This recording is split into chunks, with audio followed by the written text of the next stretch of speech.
नमस्कार साथियों, स्वागत है आपका target with Sumit YouTube channel पर। मैं हूं सुमित सिंह। साथियों, यूपी टेट 2025-26 के लिए आपके प्रैक्टिस सीरीज हिंदी में मैं लेकर आया हूं आज का नया प्रैक्टिस सेट। तो चलिए स्टार्ट करते हैं पहले प्रश्न से। और यह वीडियो आपके प्राइमरी और जूनियर लेवल दोनों के लिए बहुत ही महत्वपूर्ण है। और साथियों, यदि सच में आपको यूपी टेट में अच्छे मार्क्स लाना है तो आपको प्रैक्टिस सेट करना ही पड़ेगा। आप कहीं करिए, ठीक है। अभी टाइम है, आप डेली वीडियो देखिए मेरे। और यदि अभी तक आपने चैनल को सब्सक्राइब नहीं किया तो अभी सब्सक्राइब कर लीजिए। आइए देखते हैं पहला प्रश्न। गोदान उपन्यास का मुख्य विषय क्या है? प्रेम, शोषण, सामाजिक विषमता, धार्मिक आडंबर। तो जो गोदान है उसका मुख्य विषय है सामाजिक विषमता। क्या है? सामाजिक विषमता। गोदान प्रेमचंद जी ने लिखा। इसमें किसान जीवन, वर्ग संघर्ष और सामाजिक विषमता का यथार्थ चित्रण किया गया है।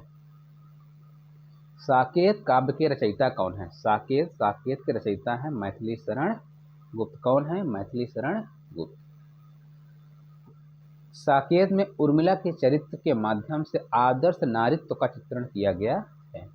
तुलसीदास ने रामचरितमानस की रचना किस भाषा में की? तो ये अवधी भाषा में की। किसमें की? अवधी भाषा में। प्रश्न संख्या 4। कुरुक्षेत्र कृति किसकी है? जयशंकर प्रसाद, रामधारी सिंह दिनकर, सियाराम शरण गुप्त, महादेवी वर्मा।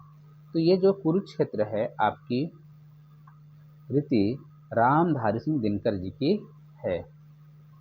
कुरुक्षेत्र एक दार्शनिक काव्य है जिसमें गीता के सिद्धांतों का काव्यात्मक रूप में वर्णन है। कन्यादान नाटक के लेखक कौन हैं?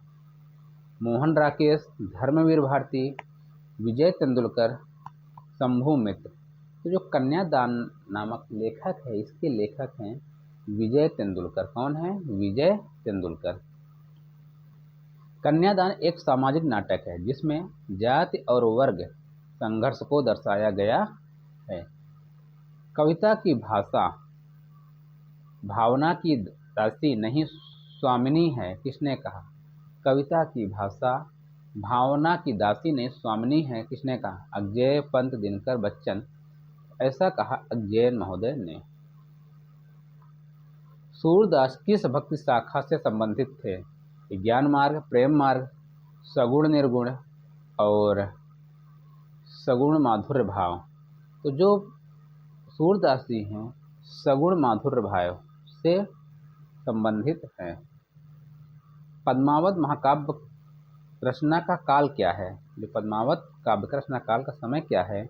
1540, 1545, 1540 से 1545, 1540 से 1550। तो जिनका टाइम पीरियड है 1540 से 1545 के बीच का।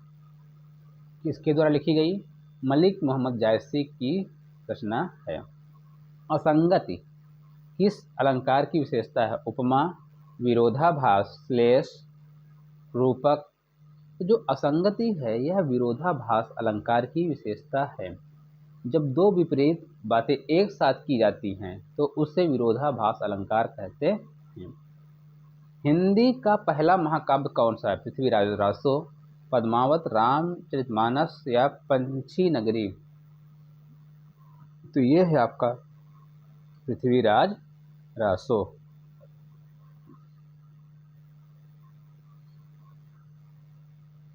भाषा को व्याकरण की नहीं व्याकरण को भाषा की आवश्यकता है। भाषा को व्याकरण नहीं व्याकरण को भाषा की आवश्यकता है, किसका कथन है? राजा राम मोहन राय, डॉक्टर सुनीत कुमार चट्टोपाध्याय, राहुल सांकृत्यायन या नागेंद्र। ये है डॉक्टर सुनीत कुमार चट्टोपाध्याय। वचन का लिंग क्या होता है? पुल्लिंग, स्त्रीलिंग, नपुंसक लिंग। संदर्भ के अनुसार बदलता है। तो जो वचन शब्द है इसका वचन शब्द कैसा है? नपुंसक लिंग क्या है? संज्ञा है। शब्द के कितने प्रकार शब्द भेद कितने प्रकार के होते हैं? जो शब्द भेद हैं यह कितने प्रकार के होते हैं? 4, 5, 6, 8। ये होते हैं 8 प्रकार। कौन कौन से? आइए देखते हैं। संज्ञा, सर्वनाम, विशेषण, क्रिया, अव्यय, संख्यावाचक, संबंधवाचक, विस्मयादिवाचक, कुल कितने हो गए? 8। प्रश्न संख्या 14, वह घर चला गया वाक्य में किस प्रकार क्रिया का प्रकार क्या है? वाक्य में क्रिया का प्रकार क्या है? वह घर चला गया। सकर्मक, अकर्मक, प्रेरणार्थक, संयुक्त। तो यहाँ पास है आकर्मक। क्या है? आकर्मक। क्योंकि चला गया का प्रभाव किसी कर्म पर नहीं पड़ता, इसलिए क्या है? अकर्मक। नीति निर्माण में कौन सा समास है? कर्मधार है, तत्पुरुष, द्वंद्व, बहुव्रीहि है। तो जो ये नीति निर्माण में तत्पुरुष समास है, क्या है? तत्पुरुष समास। क वर्ण का उच्चारण स्थान क्या है? बहुत सरल, कंठ, तालव्य, मूर्धन्य, दंत। तो क्या कंठ का क्या है? का कंठ। का खा अंगा, का खा गा घा अंगा, बोलिए, कंठ से उच्चारण होता है। राम ने रोटी खाई, इस वाक्य में राम क्या है? कर्ता, कर्म, करण, संप्रदान। राम ने, कर्ता ने, क्या है? कर्ता। क्रिया करने वाला राम, इसलिए कर्ता कारक है। उपमा अलंकार में क्या होता है? समानता, भिन्नता, विरोध, अतिशयोक्ति। तो उपमा अलंकार में होता है क्या? समानता। दो वस्तुओं में समानता बताने वाले अलंकार को क्या कहते हैं? उपमा अलंकार। शिक्षा शब्द किस धातु से बना है? सिख, सा, शिक्ष, सी। ये सास से बना, किससे? सास से। शिक्षा शब्द सास धातु से बना, जिसका अर्थ होता है अनुशासन देना, और शिक्षा में क्या देती है? अनुशासन ही देती है। कविता की आत्मा रस है, किसका मत है? कविता की आत्मा रस है या किसका मत है? तो यह मत है मम्मट का। किसका? मम्मट महोदय ने कहा। मम्मट ने रस को काव्य की आत्मा माना। हिंदी शब्द का उद्गम किस भाषा से हुआ? तो हिंदी शब्द का उद्गम हुआ है आपके, हिंदी शब्द का उद्गम, जो शब्द है ना कि हिंदी का, ठीक है, ध्यान दीजिएगा। प्रश्न पूछा हिंदी शब्द का उद्गम, तो ये हुआ फारसी से। फारसी में हिंद शब्द भारत के लिए प्रयुक्त हुआ, जिससे हिंदी बना। गद्य शब्द का अर्थ क्या है? पद्य, बद्य, आलंकारिक, पदों में बंधी हुई भाषा, पदों से मुक्त भाषा। तो गद्य होता है पदों से मुक्त भाषा। बूढ़ा आदमी चल रहा है, वाक्य में विशेषण कौन सा है? तो वाक्य में क्या है? बूढ़ा। आदमी की विशेषता क्या बताई जा रही है? बूढ़ा। यहाँ क्या हो जाएगा? बूढ़ा। ना कागज की न स्याही की, यह पंक्ति किसने कही? कबीर, रहीम, तुलसी, मीरा। तो ऐसा कहा है कबीर। न कागज की न स्याही की, ऐसा कहा कबीर ने। शब्दों की पुनरावृत्ति किस अलंकार में होती है? यमक, अनुप्रास, पुनरुक्ति, प्रकाश या श्लेष।